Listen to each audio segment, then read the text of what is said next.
Hello friends, मेरे channel में आपका स्वागत है। मैं हूं आपकी रश्मि और स्वस्थ रहें, मस्त रहें, अपने अपने कामों में व्यस्त रहें।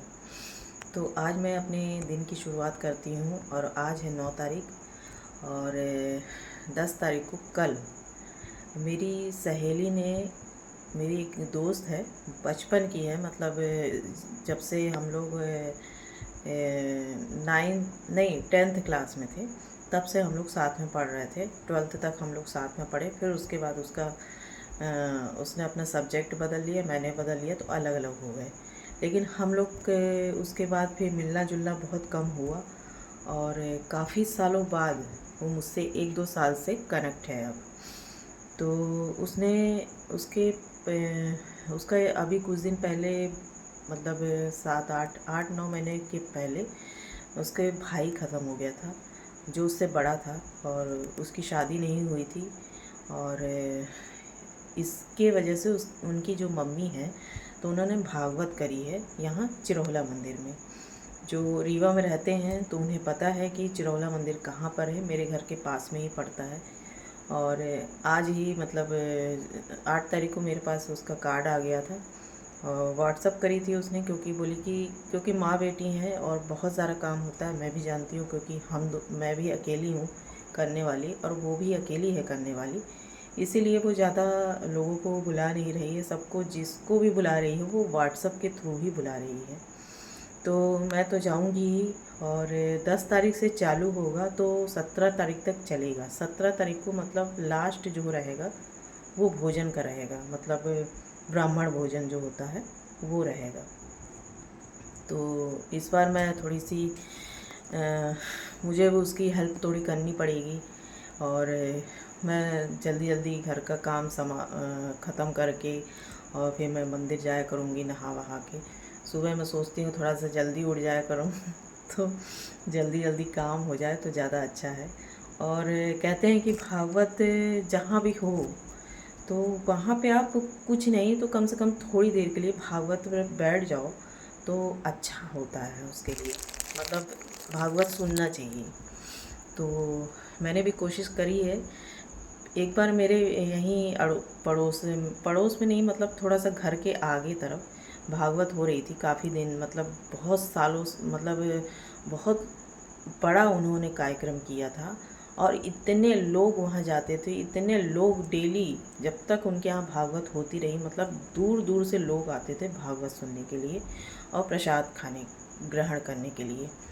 तो प्रसाद वसाद का तो देखिए मुझे ज़्यादा नहीं लगता है, लेकिन मुझसे भी कई लोग बोलने लगे कि आप नहीं गई, आपके मोहल्ले में है और बहुत दूर से लोग आए हुए हैं। तो मैंने ऐसा कहा कि देखिए, ऐसा है कि मैं उनको पहचानती नहीं हूँ। हाँ, ये है कि वो मेरे मोहल्ले में रहते हैं, वो अलग बात है, लेकिन मैं उन्हें नहीं जानती हूँ। और एकदम से अपरिचित, मतलब जिन्हें आप जानते नहीं हैं, तो उनके पास जाना, उनके घर जाना, वो मुझे नहीं पहचान रहे हैं और मैं उनके घर कैसे चले जाऊँ। तो इसलिए मैं वहाँ के भागवत पे नहीं गई थी।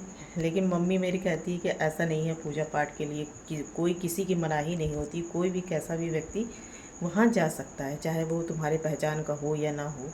लेकिन मेरी थोड़ी सी सोच अलग है। और ठीक है, चलो, भगवान ने मुझे दूसरा मौका दिया है और मैं ज़रूर अपने सहेली के यहाँ जाऊंगी भागवत सुनने के लिए।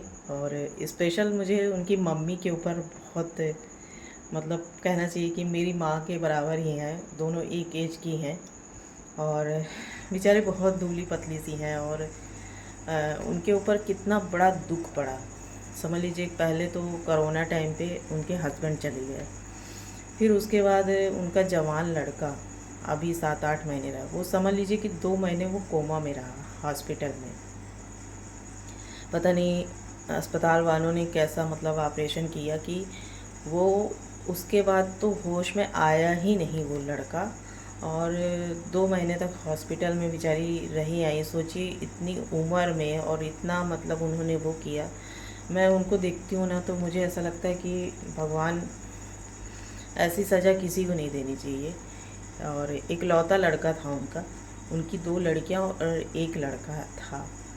तो वो चला गया, अब उस दुनिया में नहीं है। शायद उसकी याद में और पापा के उसमें से ये शायद वो भागवत कथा कर रही हैं। ठीक है, अच्छी बात है, लेकिन हमें भी कभी कभी कुछ रिश्ते संभाल ही नहीं पाते, पता नहीं क्यों। भगवान उनके ऊपर क्या वो करता है। अच्छा, उसकी एक मतलब ये भी था कि शादी नहीं हो पाई थी। मेरी सहेली की भी शादी नहीं हो पाई है।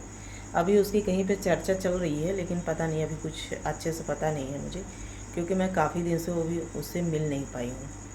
और उसकी भी मतलब भाई की भी शादी नहीं हुई थी, क्योंकि उन लोग कुछ अच्छी लड़की मतलब ढूंढना चाह रहे थे कि कोई अच्छी लड़की मिल जाए, हमारे कास्ट में मिल जाए। लेकिन वो कोई जैसे उम्र ज़्यादा हो जाती है ना, तो फिर लड़की हो चाहे लड़का हो, वो मिलना बड़ा मुश्किल हो जाता है। तो यही उसके साथ भी हुआ, और अच्छा ही हुआ उसकी शादी नहीं हुई, वरना जो लड़की आती तो वो भी परेशान हो जाती कि इतनी कम उम्र में वो एक विधवा हो जाती। अब आप समझ सकते हैं कि अगर कहीं बच्चा हो जाता तो फिर और भी समस्या हो जाती। अच्छा हुआ भगवान ने जो भी किया उसके साथ तो नहीं कहना चाहिए, लेकिन उसकी शादी नहीं हुई तो ये बहुत अच्छी बात है। अब रह गई ये सहेली, तो सहेली का भी कुछ कह नहीं सकते, और क्योंकि वो भी अकेली है, मैं भी अकेली हूँ, तो यही सब चले। मेरे साथ तो शादी हो गई, वो ठीक है, अलग बात है, लेकिन कोई मतलब का नहीं है शादी। ऐसी शादी से होना तो बिना शादी के ही रहो तो ज़्यादा अच्छा है। तो चलिए ठीक है फ्रेंड्स, मैं आपको मिलूँगी वहाँ भागवत कथा पे, आपको भागवत ज़रूर सुनवाऊँगी एक बार। और सभी लोगों को जो भी हमारे वीडियो देखते हैं, तो मैं उनके लिए एक भागवत कथा ज़रूर वहाँ का मैं वीडियो बनाऊँगी। आप लोग देखिएगा, मेरा सपोर्ट करिएगा, मेरे चैनल को लाइक करिएगा, सब्सक्राइब करिएगा, हाइप करिएगा। ठीक है फ्रेंड्स, मिलते हैं अगले वीडियो पे। Okay, bye.